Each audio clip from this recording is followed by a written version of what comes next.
Në një lajm të jashtëzakonshëm, kompania bioteknologjike Colossal Biosciences me bazën në Dallas ka arritur të rikthejë në jetë një specie të zhdukur, ujkun e madh të quajtur dire wolf, që besohet se ka vdekur rreth 12.500 vite më parë.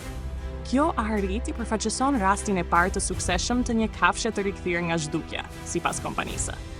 Shkencëtarët e Colossal krijuan 3 këllysh të ujkut të madh duke përdorur ADN të lashtë, teknologji, klonimi dhe editim gjenesh për të ndryshuar gjenet e ujkut të hirt, që është i afërmi më i afërt i këtij ujku parahistorik.